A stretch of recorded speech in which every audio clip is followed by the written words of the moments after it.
बने थे खिलाड़ी पिया निकले अनाड़ी, मुझसे बेईमानी करी मुझसे ही रूठे।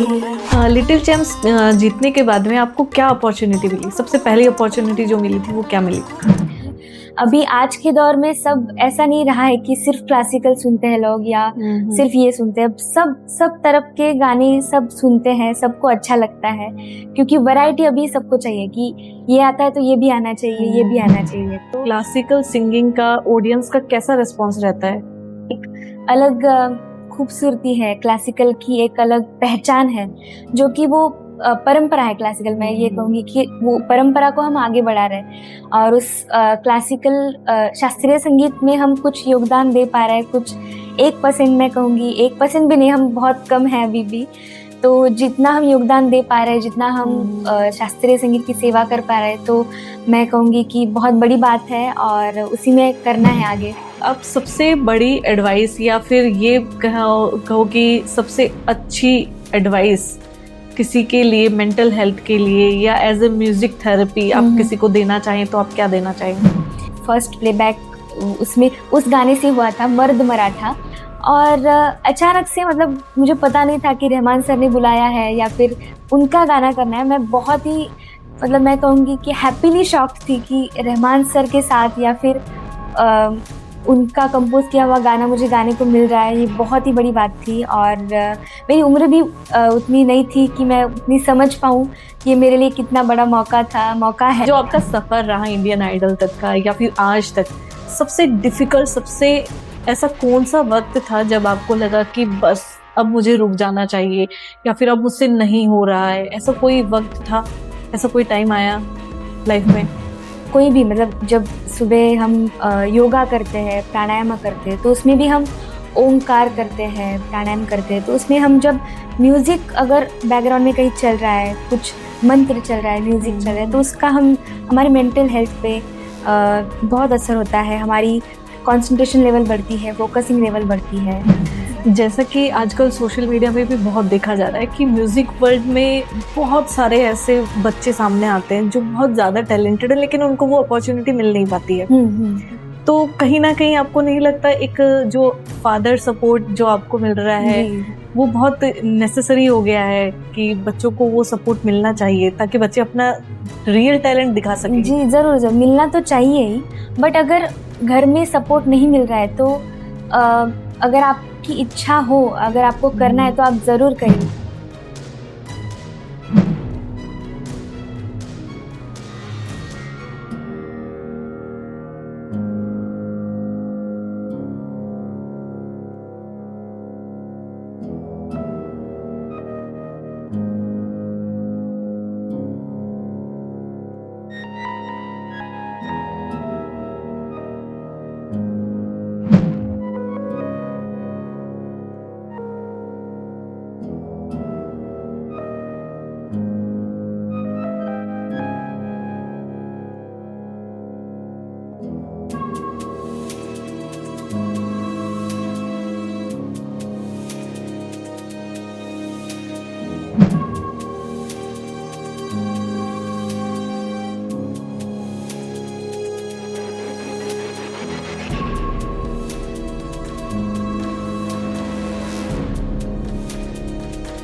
बंदिशों की बारीकियों से लेकर मंच की चमक तक का सफ़र उन्होंने बखूबी निभाया है। अपनी रूहानी आवाज़ से भारत के हर घर में एक नया सुर जगाया है। हौसलों की उड़ान और गायकी में वो गजब का ठहराव रखती हैं। वो महज एक कलाकार नहीं, करोड़ों दिलों की धड़कन और एक मिसाल बनती हैं। नमस्ते, स्वागत है आपका हमारे शो द लेजेंड शो में। आज हमारे साथ हैं सारेगामापा लिटिल चैम्प्स 2017 की विनर और Indian Idol 12 top 9 Anjali Gaikwad. मिलते हैं उनसे, करते हैं खास मुलाकात। नमस्ते अंजलि जी। नमस्ते। नमस्ते आप सभी को भी नमस्ते। और कैसे मैम? मैं बिल्कुल बढ़िया, आप कैसे हैं? मैं भी एकदम बढ़िया। जी। और बताइए, कैसा रहा जयपुर का सफ़र? जयपुर का सफ़र बहुत अच्छा रहा। मैं बताना चाहूँगी, मैं जयपुर में सेकेंड टाइम आ रही हूँ। पहली बार मैं हमारा जो 2017 में ग्रैंड फिनाले हुआ था सारेगामापा का, तो वो यहाँ पर ही शूट हुआ था, लाइव शूट हुआ था। तो उस बार मैं उस टाइम में पहली बार आई थी और अभी दूसरी बार आ रही हूँ। बहुत अच्छा रहा। और कल ही हमारा मतलब मेरे साथ सवाई भट्ट जी थे, उनका भी प्रोग्राम था, हम दोनों का प्रोग्राम था कल ईस्ट लॉन में। तो बहुत अच्छा रहा और नए साल की शुरुआत बहुत अच्छी तरीके से हुई, म्यूजिकल तरीके से हुई, तो बहुत अच्छा लगा। बीइंग अ महाराष्ट्रियन, आपका राजस्थान और महाराष्ट्र इन दोनों में आपको क्या मेजर डिफरेंस लगता है? ऑफ कोर्स मतलब भाषा अलग है, बोलने का तरीका अलग है, सब रहना सहना खान सब फूड अलग है यहाँ का। और मेन चीज़ तो गाने भी यहाँ के बहुत ही अलग है, महाराष्ट्र के अलग है, यहाँ के बहुत अलग है। और यहाँ पे एक अलग माहौल है गाने का भी। बहुत अच्छा लगा मुझे कल भी, क्योंकि यहाँ की जो ऑडियंस है उनको एक अलग माहौल भरे सब गाने हैं, राजस्थानी फोक है। मैंने तो ज़्यादा मतलब ज़्यादा सुना नहीं है, बट यहाँ पे आके बहुत कुछ अलग सुनने को मिल रहा है यहाँ पे। और यहाँ का कल्चर भी बहुत डिफरेंट लगा होगा आपको? जी, कल्चर भी बहुत डिफरेंट है और अच्छा है, बहुत एक मिलजुल के रहते हैं सब। और एक खूबसूरती है इस राजस्थान में। बहुत अच्छा लग रहा है। बहुत अच्छा लगा हमें ये सुन के कि आपको राजस्थान पसंद आया। जी। और यहाँ की सर्दी तो क्या कहूँ, बहुत ही है। मतलब मैं कहूँगी महाराष्ट्र से बहुत ज़्यादा है, क्योंकि यहाँ पे पैर रखते ही इतनी ठंडी है यहाँ पे। बट मैं कहूँगी जयपुर को पिंक सिटी कहा जाता है, तो एक गुलाबी ठंडी है यहाँ पे, बहुत बहुत ठंड है।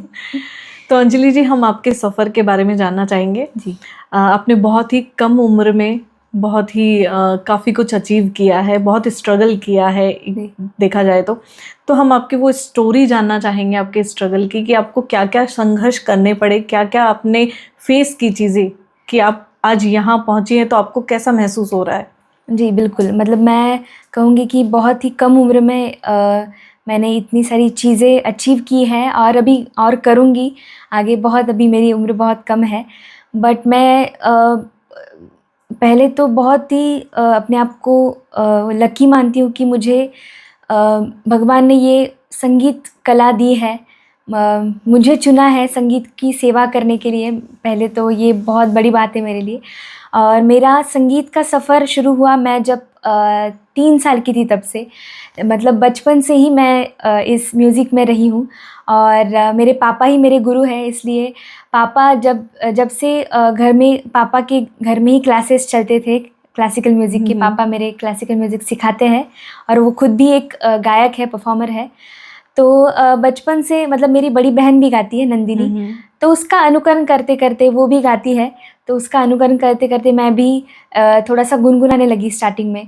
तो पापा को ऐसा लगा कि ये दोनों कुछ कर रहे हैं, कुछ अच्छा म्यूज़िक इनको पसंद आ रहा है, तो इनको सिखाया जाए। तो पापा ने हमें वहाँ से ट्रेनिंग स्टार्ट कर दी क्लासिकल म्यूज़िक की, और हमें भी वहाँ से क्लासिकल म्यूज़िक में थोड़ा सा एक रुचि आने लगी, पसंद आने लगा। तो पापा के जब क्लासेस चलते थे तो हमारे ऊपर वो हम सुनते थे, हमारे कानों पर वो पड़ता था, तो हम ऐसे ही गुनगुनाते थे, कुछ बंदिश हो, यमन की हो, भूपाली की हो, तो हम ऐसे गुनगुनाते थे। तो ज़्यादा मतलब एक क्या होता है कि भगवान ने इतनी कला वो ऑलरेडी दी थी कि बस उसको एक राह चाहिए थी, जो हमारे मतलब लकीली मेरे पापा ही मेरे गुरु हैं, तो उन्होंने हमें ट्रेन किया। अभी वो उनसे ही हम दोनों भी सीख रहे हैं, मैं और मेरी बड़ी बहन। तो स्टार्टिंग से ही क्लासिकल म्यूज़िक का सफ़र हमारा शुरू हो गया था और हम करते करते एक कंपटीशन में हिस्सा लेना। तो उसका विचार कैसे आया आपके मन में कि मुझे पार्ट लेना चाहिए कंपटीशन में? बचपन से ही पापा हमें लेके जाते थे छोटे छोटे कंपटीशन में कि ये एक्सपीरियंस आए कि कहाँ कैसे कैसे कैसे कॉम्पिटिटर होते हैं, कैसे कैसे मतलब क्या क्या कॉम्पिटिशन्स होती है, क्या गाना पड़ता है उसमें। तो पापा हम दोनों को लेके जाते थे। तो एक कंपटीशन में मेरा फर्स्ट आता था, तो दूसरी कंपटीशन में दीदी का फर्स्ट आता था। तो ऐसे हम करते करते छोटे मोटे कंपटीशन से आगे बढ़ते गए और जैसे बढ़ते गए एक्सपीरियंस हमारा बढ़ता गया क्लासिकल म्यूज़िक में। और आगे आगे फिर जैसे कि 2017 में अभी आपने कहा कि मैं जी सारेगामापा लिटिल चैम्प्स में मैंने हिस्सा लिया था। तो उसमें भी मैं विनर रह चुकी थी और वो मेरा फर्स्ट हिंदी रियलिटी शो था। मेरे लिए बहुत एक टर्निंग पॉइंट, मैं कहूँगी टर्निंग पॉइंट था मेरे लिए। उससे पहले हम दोनों ने मतलब एक शो किया था मराठी में, संगीत सम्राट उसका नाम है। उसमें हम दोनों एज अ डुएट परफॉर्मर करके हम विनर रह चुके हैं। दोनों मीन्स आप दोनों सिस्टर्स, यस, मेरी बड़ी बहन। एज अ डुएट हम उसमें विनर रह चुके हैं। और उसके बाद 2017 में ही सारेगामापा में मैंने पार्टिसिपेट किया था। तो उसमें भी मेरा बहुत मतलब अलग एक्सपीरियंस रहा। मतलब मराठी से ज़्यादा हिंदी में बहुत एक अलग एक्सपीरियंस रहा। बहुत लोगों तक मेरा गाना पहुंचा, मैं सब तरफ पहुंची। और मेरा वो उस टाइम मैं 10 साल की थी 2017 में, तो वो भी एक अलग एक्सपीरियंस था। और उसके बाद भी कॉम्पिटिशन्स प्रोग्राम में करती गई। और अभी हाल ही में 2021 में इंडियन आइडल में मैंने पार्टिसिपेट किया था। उस वक्त पैंडेमिक था, कोविड था। तो वो सीज़न मुझे लगता है कि बहुत फेमस हो चुका था, सब लोग उसे पसंद कर रहे थे। और हमारे लिए भी वो एक मतलब मैं कहूँगी अनफॉरगेटेबल एक्सपीरियंस था मेरे लिए। इंडियन आइडल में बहुत सारे म्यूज़िकल फ्रेंड्स से मेरी मुलाकात हुई। उनसे कुछ मुझे लेने के लिए मैं सीखती गई। जो कुछ मेरे फ्रेंड्स थे, पार्टिसिपेंट्स थे मेरे साथ आए हुए, उनसे मुझे बहुत कुछ सीखने को मिला। और इंडियन आइडल से भी मुझे बहुत अलग अलग चीज़ें सीखने को मिली, जैसे कि गाने हो, अलग अलग गाने, माइक टेक्निक्स, उसके बाद अलग अलग मैं कहूँगी फिल्म स्टार से मिलने का मौका मिला उस वक्त भी। जो कि हम टीवी में देखते हैं, सामने आमने सामने मुलाकात हो गई, उनके सामने मुझे परफॉर्म करने का मौका मिला। तो वो भी एक अलग चीज़ है। और बस यही सफ़र चल रहा है आगे आगे भी। तो सबसे यादगार लम्हा कौन सा रहा आपका इंडियन आइडल में या फिर लिटिल चैम्प्स में? वैसे तो बहुत सारे यादगार लम्हे हैं। हाँ, लिटिल चैम्प्स में मैं ये बताऊंगी कि एक एपिसोड में सचिन पिलगांवकर जी आए थे। तो उन्होंने मेरी मतलब मुझे और मेरी बड़ी बहन नंदिनी को फरमाइश की थी घेई छंद। तो वो एक अलग मतलब ऑन द स्पॉट उन्होंने वो फरमाइश की थी और मुझे घेई छंद गाने के लिए कहा था। तो वो गाना बहुत ही उनको पसंद आया और उन्हें बहुत ही तारीफ़ की थी। और बहुत मतलब वो कह रहे थे कि अभी मतलब वो कह रहे थे कि मैंने लता जी और आशा जी को परफॉर्म करते हुए सुना नहीं था। बट वो मतलब जो बचपन में वो कैसी गाती होंगी तो मैंने उनको सुना नहीं था। बट आप दोनों को देख के मुझे ऐसा लगता है कि वो ऐसे गाती होंगी बचपन में। तो वो कॉम्प्लीमेंट मेरे लिए बहुत ही बड़ा था और वो एक मोमेंट मेरे लिए बहुत ही प्रेशियस था सारेगामापा में। और इंडियन आइडल? इंडियन आइडल में जब एक्चुअली मैं ये बताऊंगी कि रहमान सर जब आए थे, यार रहमान सर लेजेंडरी, गॉडफादर कहा जाता है। Yes, godfather, yes. तो वो मतलब एक्चुअली दानिश भैया का परफॉर्मेंस हुआ। तो उन्होंने क्वेश्चन पूछा था कि आपके आइडल कौन है, रहमान सर को पूछा था। तो वो ऐसे ही बोल रहे थे कि मैं नुसरत फ़तेह अली खान जी को सुनता हूँ, इनको सुनता है, माइकल जैक्सन उनको सुनता हूँ। और जब उनको कुछ ऐसा मूड हो जाता है कि कुछ मतलब क्लासिकल सुनूं या फिर कुछ ऐसा एक मूड फ्रेश करने के लिए कुछ सुनूं, तो वो क्लासिकल सुनते हैं। तो उसमें उन्होंने मेरा भी नाम लिया था कि मैं अंजलि को भी सुनता हूँ। तो वो मेरे लिए एक बहुत ही अलग मोमेंट था, प्राउड मोमेंट था कि अचानक उन्होंने मेरा नाम लिया। तो मुझे उस वक्त पता ही नहीं चला कि ये मतलब क्या हो रहा है। मैंने मतलब उन्होंने मेरा नाम लिया, तो वो बहुत ही अलग मोमेंट था मेरे लिए, प्राउड मोमेंट था। तो वो एक मोमेंट मैं कभी नहीं भूलूंगी। जब लता जी के गाने की बात ही आ गई है तो फिर हम आपसे वो गाना सुनना चाहेंगे। लता जी का, ओके।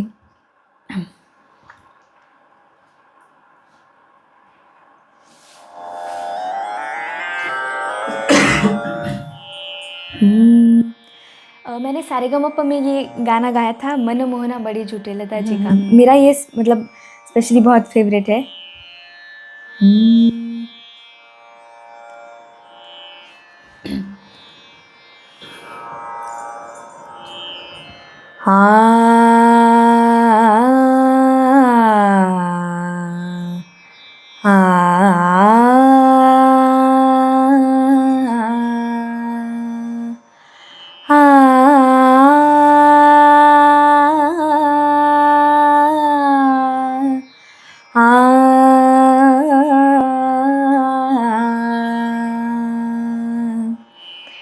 मन मोहना बड़े झूठे, मन मोहना बड़े झूठे, हार के हार नहीं माने, हार के हार नहीं माने, मन मोहना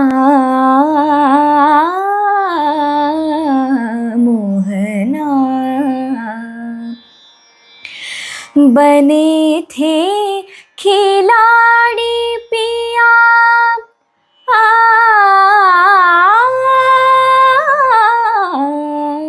बने थे खिलाड़ी पिया, निकले अनाड़ी, मुँह से बेईमानी करी, मुझसे ही रूठे, मुँह से बेईमानी करी, मुझसे ही रूठे। मन मोहना, मन मोहना, मन मोहना बड़े झूठे, मन मोहना मोहना। अमेजिंग। मैंने आपको अभी तक सिर्फ टीवी पे देखा गाते हुए, लाइव कुछ अलग था ये एक्सपीरियंस। बहुत ही सुंदर, बहुत सुंदर। Thank you. वो कहते हैं ना, सरस्वती माँ आपके गले में। बिल्कुल, God bless you. Thank you so much, thank you. तो ये जो आपका सफ़र रहा इंडियन आइडल तक का, या फिर आज तक, सबसे डिफ़िकल्ट, सबसे ऐसा कौन सा वक्त था जब आपको लगा कि बस अब मुझे रुक जाना चाहिए, या फिर अब मुझसे नहीं हो रहा है? ऐसा कोई वक्त था, ऐसा कोई टाइम आया लाइफ में? बिल्कुल, मतलब एक्चुअली ये जो हमारा जो फर्स्ट शो था संगीत सम्राट, तो वो हमारे लिए पहला ही एक्सपीरियंस था कि कैसे ऑडिशन के लिए जाते हैं, ऑडिशन में कैसा होता है। तो वो सब एक सफ़र हमारे लिए नया था। और पहले मुझे तो बहुत ही एक हेक्टिक लग रहा था कि इतना सब जाना, ट्रैवलिंग करना, इतना सब गाना, तो ऐसा लग रहा था कि नहीं यार, नहीं करना है, ये शो वगैरह नहीं करना है, रियलिटी शो नहीं करना है। बट बाद में जैसे जैसे हम आगे बढ़ते गए, उसमें हमारा एक्सपीरियंस बढ़ता गया, तो वो एक अलग उसकी खूबसूरती, उसमें क्या क्या मैं सीख रही हूँ, क्या क्या उसमें चीज़ें मैं फेस कर रही हूँ, तो उसमें से मैं सीखती गई। और उसके बाद मुझे एक्सपीरियंस आता गया। तो पहली बार ये थोड़ी सी चीज़ें मेरे लिए डिफ़िकल्ट हो रही थी, स्ट्रगल पूरा।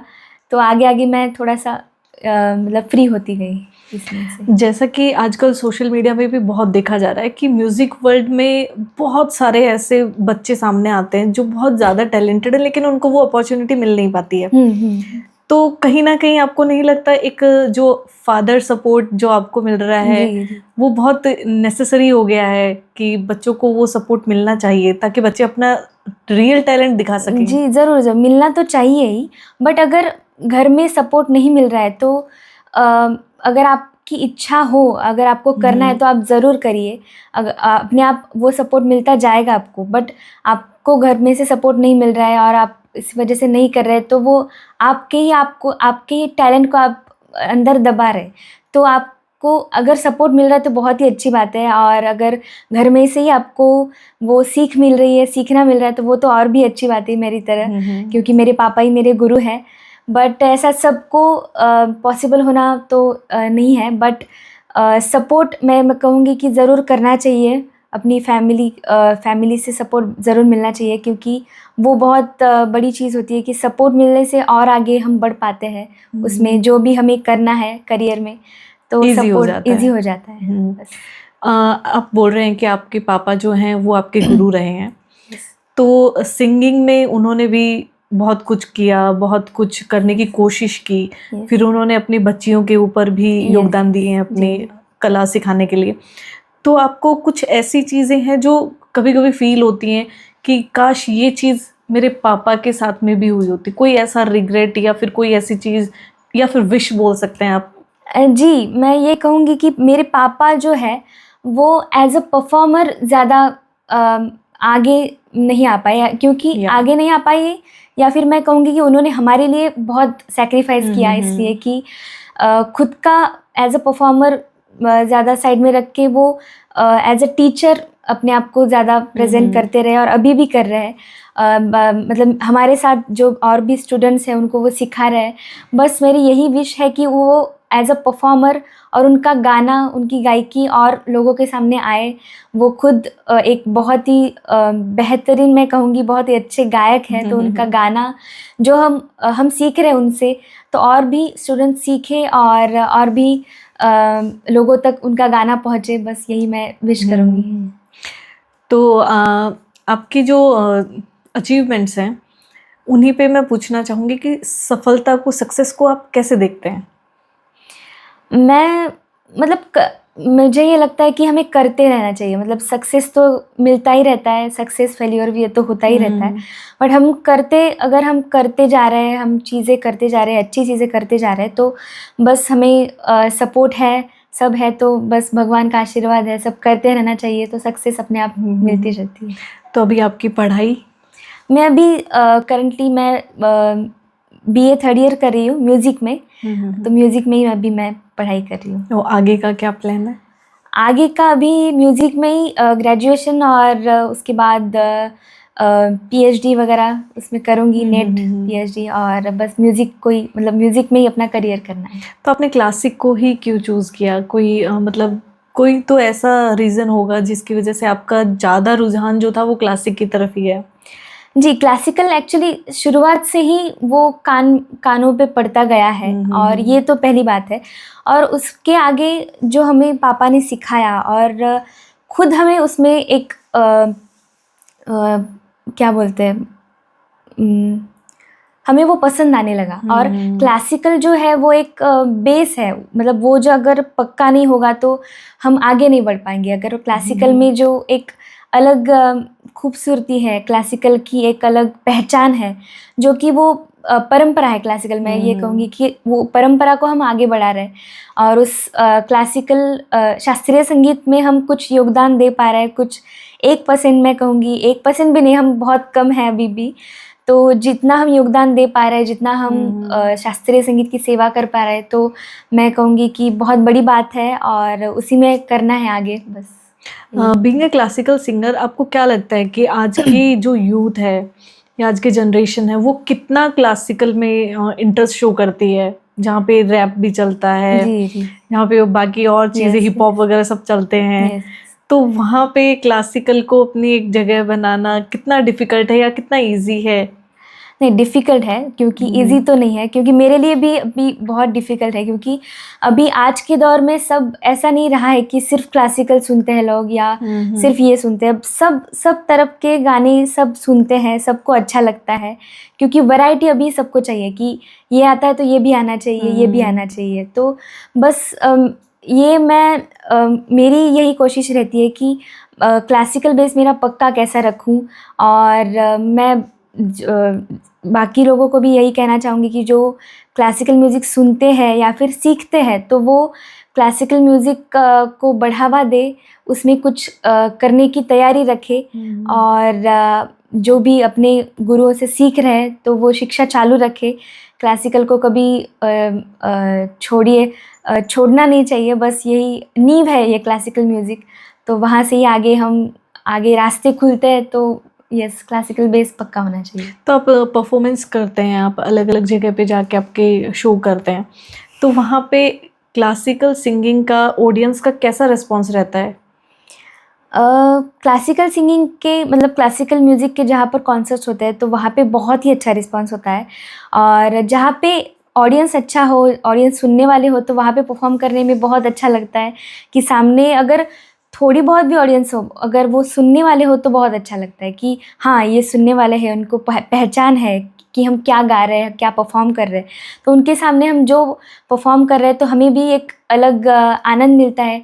हम जो चीज़ें परफॉर्म कर रहे हैं, जो गा रहे हैं, वो लोगों को सुनाने में हमें भी एक अलग आनंद मिलता है, और सामने बैठे लोगों को, रसिकों को वो आनंद मिलता है। तो यस।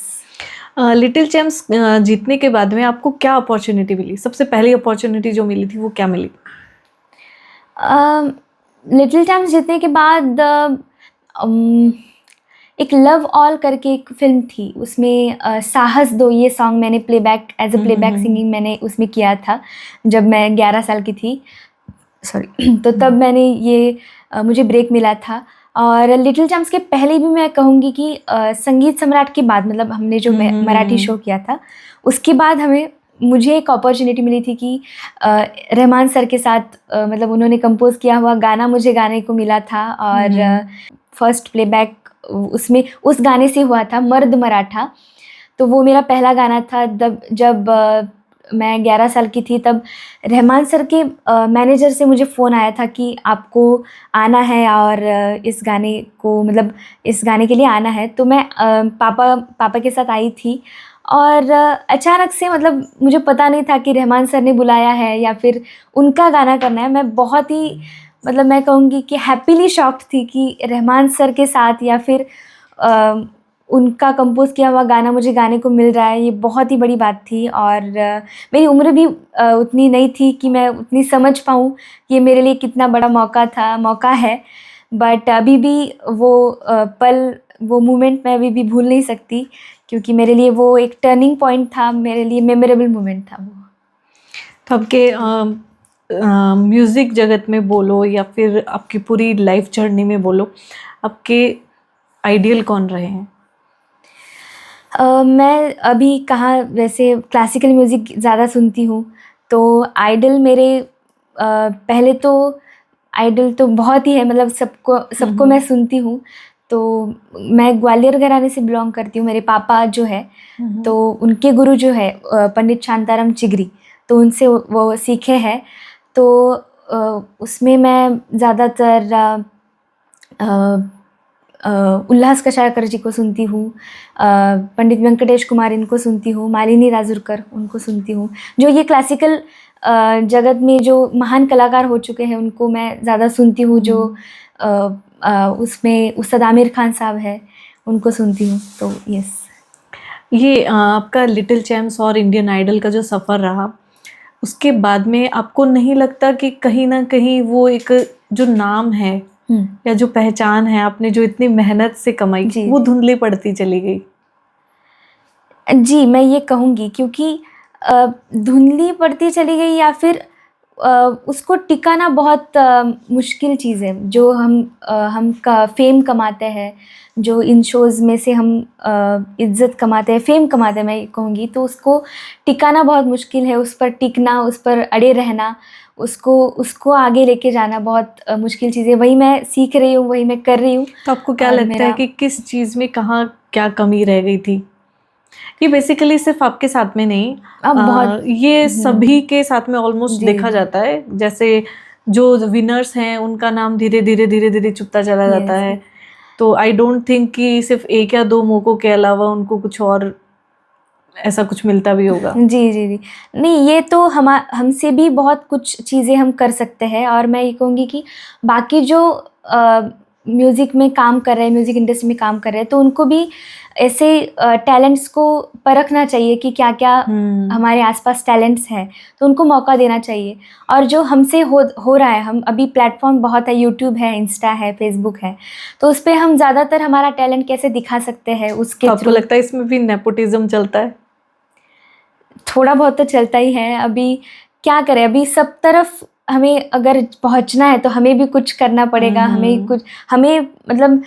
ही पहले सब तरफ पहुंचना पड़ेगा, सबको दिखाना पड़ेगा कि हम क्या क्या, हमारे पास क्या टैलेंट है। तो पर वो तो आपने दिखाया ना, जब आप विनर बन गए हैं, आपने दिखाया है, वो मेहनत की है आपने, काफी लोगों के साथ में compete किया है, तब जाके आप विनर बने ना। फिर वो छवि धुंधली क्यों पड़ जाती है? जैसे आपने एक नाम बनाया अपना, एक विनर बने हो आप, तो आपको अपॉर्चुनिटीज मिलनी चाहिए। ये आपको नहीं लगता ये हमारी म्यूजिक इंडस्ट्री में ये बहुत बड़ी खामी है? म्यूजिक इंडस्ट्री नहीं, ये मैं बोलूँगी अपने बॉलीवुड में या म्यूजिक इंडस्ट्री सभी में ही ये है कि जो रियल टैलेंट है वो कहीं ना कहीं पीछे छूटता चला जाता है। जी जी, ये उसके लिए मतलब मैंने अभी कहा कि मतलब हमें चांस भी मिलना चाहिए वैसा, कि हम खुद को उस काबिल बनाए, खुद को प्रूव करें कि हम क्या और कर सकते हैं, हमने क्या खूबियाँ हैं। तो वो भी है, और हमें भी प्रयास करना चाहिए खुद से कि हम और भी क्या क्या कर सकते हैं। बिल्कुल बिल्कुल। और सोशल मीडिया के बारे में आपके क्या ख्याल है? सोशल मीडिया तो बहुत बड़ा प्लेटफॉर्म है, मैं कहूँगी, टैलेंट को दिखाने के लिए, सबको सब तरफ पहुँचने के लिए। जो चीज़ वहाँ नहीं हो पा रही है वो सोशल मीडिया पे हो पा रही है। झट से सबको मतलब पता चल जाता है, या फिर और सोशल मीडिया एक ऐसी चीज़ है कि मैं कहूँगी कि सब अच्छी चीज़ें भी हो रही है, और सब मतलब जो भी है सोशल मीडिया के थ्रू सब हो रहा है। बस उसमें से हम क्या अच्छा कर सकते हैं, उसके थ्रू हम क्या सब लोगों तक अच्छा पहुंचा सकते हैं, बस हमें वही सोचना है और उसी तरफ बढ़ना है। तो आपको नहीं लगा कि आपको भी सोशल मीडिया पे चीज़ें करनी चाहिए? जी, मैं करती हूँ, मतलब मैं इंस्टा पे भी हूँ, यूट्यूब पे भी हूँ। हमारा यूट्यूब पे चैनल है, हम दोनों का है, मतलब मेरी बड़ी बहन और मेरा, अंजलि एंड नंदिनी गायकवाड़ ऑफिशियल। तो हम यूट्यूब पे भी वीडियोज़ अपलोड करते रहते हैं, इंस्टा पे भी हूँ, तो बस वही चल रहा है अभी। तो आपके जो इंडियन आइडल और लिटिल चैम्प्स के जो साथी थे आपके, अभी भी टच में हैं आपके? जी, कुछ है, कुछ हम ऐसे सोशल मीडिया पे बातचीत चलती रहती है, तो टच में भी है। बिछड़ गए हैं बाकी? बिछड़ गए नहीं क्या कहूँगी, बट सबके अपने अपने शोज, अपनी अपनी लाइफ है, तो बस यही है। सही है। तो अभी आपका आगे का क्या प्लान है, क्या करना चाह रहे हैं अभी आप? आगे तो मैं म्यूज़िक में ही मतलब करियर करना चाह रही हूँ, और बस पापा से क्लासिकल म्यूज़िक की तालीम ले रही हूँ, उसमें ही कुछ अच्छा करूँ, मेरी उसमें कुछ जगह बना पाऊँ, यही मेरी कोशिश रहेगी। एक एज अ विनर मैं आपसे ये एक सवाल पूछ रही हूँ कि विजेता के तौर पे काफ़ी लोग विनर होना एक सक्सेस का ही अपना लेके चलते हैं कि ट्रॉफी है तो मैं सक्सेस हो गया हूँ। तो उस सक्सेस में सबसे बड़ा झूठ क्या होता है? झूठ मैंने जो काफ़ी मतलब सामने से हमें नहीं दिखता है, बट उसके पीछे की स्टोरी अलग होती है। मैं कहूँगी, मतलब मुझे जितना अभी मैं कह सकती हूँ कि मैंने जब महसूस किया कि विनर होना ये एक पहली हमारी शुरुआत है, मैं कहूँगी कि वहाँ से हमारी शुरुआत होती है आगे, क्योंकि ये बहुत लोग सोचते हैं कि विनर हो गया, सक्सेस मिल गया, तो नहीं, ये हमारी शुरुआत है। उसके आगे हमारी जो रियल लाइफ है वो स्टार्ट होती है, कि हमें सब चीज़ें फेस करनी पड़ती है। सब विनर होने के बाद एक जिम्मेदारी भी आ जाती है कि हम विनर है तो ये सब करना है, ये सब चीज़ें हैं, ये सब प्रोग्राम्स है, ये सब चीज़ें हैं, तो बस वही है। और हमें मुझे लगता है कि हमें सक्सेस को एक मतलब सेकेंडरी लेना चाहिए। मतलब सक्सेस तो ये चलता ही रहता है, बट हमें हमारा काम, हमारा जो गाना है, जब लोगों तक कैसे पहुंचाया जाए, और तो वही ध्यान में रखना चाहिए। तो आपके म्यूजिक में एंटर करने के बाद में आपकी सबसे पहली अर्निंग कितनी रही? पहली अर्निंग कितना रहा? अर्निंग मुझे अभी इतना याद नहीं है, मतलब मैंने कभी नोटिस नहीं किया। ओके।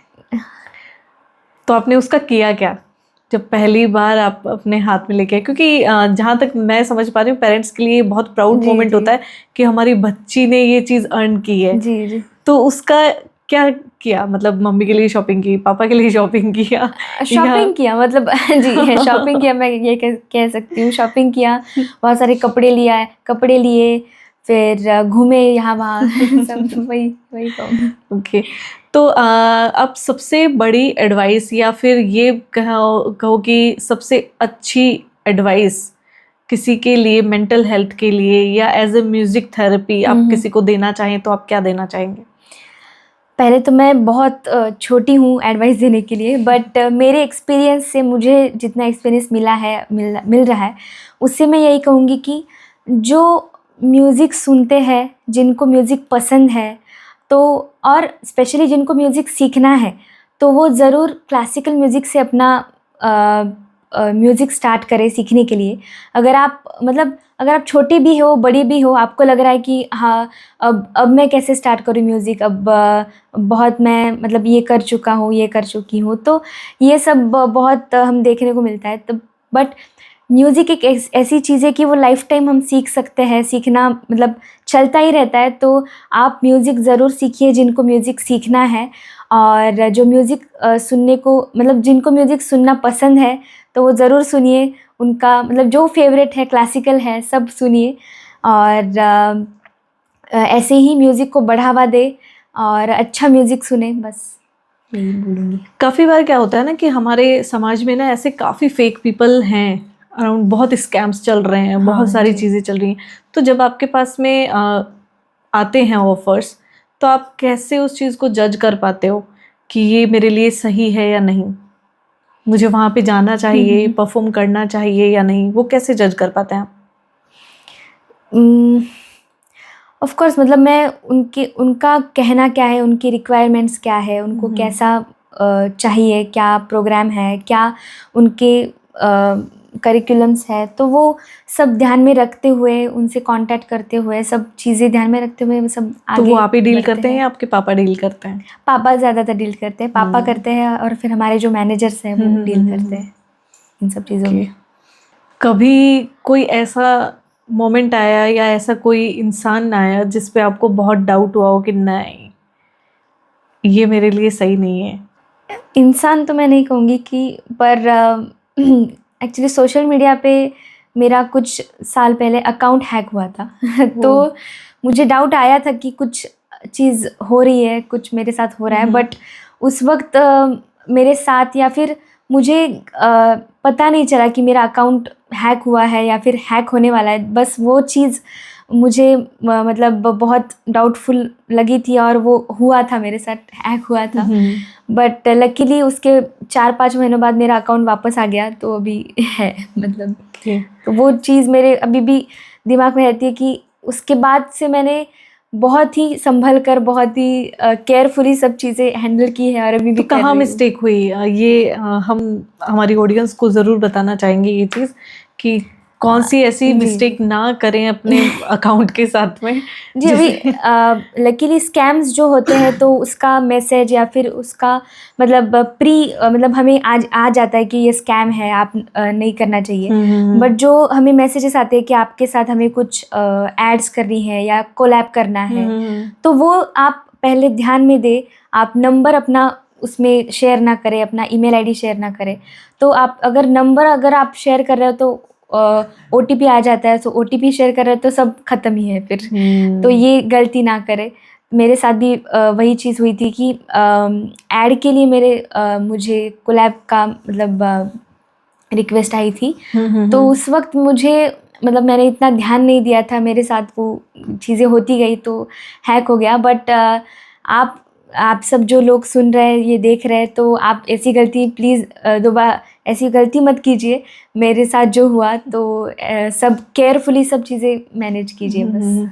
तो वो उस टाइम पे जो आपको ट्रॉमा, जो मेंटली इतना स्ट्रगल करना पड़ा, उससे कैसे डील किया आपने कि कोई बात नहीं, एक अकाउंट ही तो था? नहीं, उस अकाउंट में मतलब उस अकाउंट को मैंने इंडियन आइडल के टाइम से मतलब उसके पहले से ही था, बट इंडियन आइडल के बाद से वो अकाउंट को जो रीच मिली थी, बहुत ही मतलब सब वीडियोस करके, सब प्रोमोज वीडियोस करके, सब स्ट्रगल करके वो अकाउंट को मैंने रीच किया था। तो वो एक झटके में हैक हो गया, तो बहुत मतलब मैं ट्रॉमा में चली गई थी।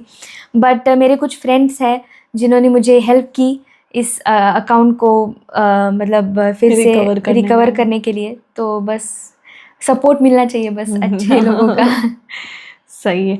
तो हम आपसे ये जानना चाहेंगे कि म्यूजिक का कितना रोल रहता है एक थेरेपी के लिए, मेंटल थेरेपी के लिए कितना रोल रहता है? ऑफ कोर्स मेंटल थेरेपी के लिए म्यूज़िक का बहुत ही अहम रोल होता है, क्योंकि हम अभी कोई भी मतलब जब सुबह हम योगा करते हैं, प्राणायाम करते हैं, तो उसमें भी हम ओमकार करते हैं, प्राणायाम करते हैं, तो उसमें हम जब म्यूज़िक अगर बैकग्राउंड में कहीं चल रहा है, कुछ मंत्र चल रहा है, म्यूज़िक चल रहा है, तो उसका हमारे मेंटल हेल्थ पे बहुत असर होता है। हमारी कंसंट्रेशन लेवल बढ़ती है, फोकसिंग लेवल बढ़ती है और मेंटल हेल्थ तो बढ़ती ही है, बट म्यूज़िक सुनने से, म्यूज़िक का प्रभाव होने से और चीज़ें भी हमारी सरल हो जाती है, अच्छी हो जाती है। तो अंजलि जी, बहुत अच्छा लगा आपसे बात करके। Thank you. और हम उम्मीद करेंगे कि आप ऐसे ही आगे बढ़ते रहें, थैंक यू, खूब शोज करते रहें, हम आपकी गायकी को आगे तक सुनते जाएं। Thank you so much for having me. काफ़ी युवा प्रेरणा ले आपसे। Thank you so much. Yes, thank you. उम्मीद है आपको अच्छा लगा होगा अंजलि जी की बातें सुन के, उनकी गायकी के सफ़र को सुन के। बने रहिए हमारे शो के साथ में, द लेजेंड शो। धन्यवाद।